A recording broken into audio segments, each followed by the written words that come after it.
فرما رہا ہے کہ ہن لباس لکم وانتم لباس لہن، یعنی مردوں سے مخاطب ہے، رب فرما رہا ہے بیویوں کے تعلق سے کہ وہ تمہارے لباس ہیں اور تم ان کے لباس ہیں، یعنی زوجین کو آپس میں ایک دوسرے کا لباس قرار دیا۔ اب لباس یعنی کپڑے، ان کا کام کیا ہوتا ہے؟ اگر ہم صرف اپنے کپڑوں کی بات کریں کہ ہمارے کپڑے کیا کام کرتے ہیں، تو لباس ہی وہ چیز ہے کہ جس کے ہوتے ہوئے ہم لوگوں میں ہیں، اگر یہ نہ ہو تو پھر شرم آئی ہے۔ پھر صرف سطر کا کام نہیں ہے ان کا، صرف ڈھانکنے کا کام نہیں ہے، بلکہ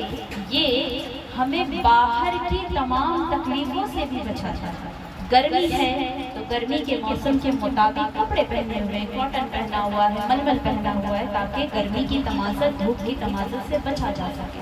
بارش ہے تو اسی طریقے کا جو ہے لباس وطن کیا ہوا ہے کہ جو اس موسم سے سوٹیبل ہو۔ سردی ہے تو اسی طریقے کا لباس، اونی لباس پہنا ہوا ہے تاکہ وہ ہمیں جاڑے سے، ٹھنڈک سے بچائے رکھے۔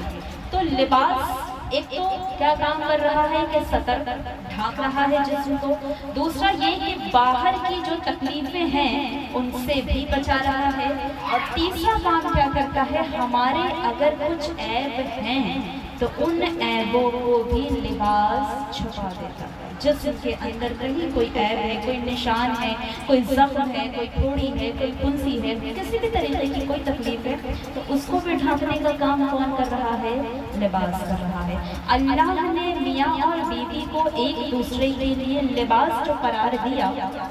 وہ سمجھانے کا مقصد ہی یہ ہے رب کا کہ جس طرح سے تمہارا لباس تمہاری حفاظت کرتا ہے، تمہیں تکلیفوں سے بچاتا ہے، تمہیں مصیبتوں سے بچاتا ہے، تمہاری جو ہے دوسروں کے آگے ڈھال بن کر کے کھڑا ہوتا ہے، اسی طریقے سے تمہارا دونوں کا بھی یہی فریضہ ہے دنیا والوں کے سامنے۔ شوہر اور بیوی کی ذمہ داری ہے کہ وہ دنیا کی تکلیفوں کو ایک دوسرے کے آگے، تکلیفوں کے وقت ایک دوسرے کے آگے ڈھال بن جائے۔ کوئی تکلیف آ رہی ہے، کوئی مصیبت ہے، کوئی پریشانی ہے، شوہر پر ہے تو بیوی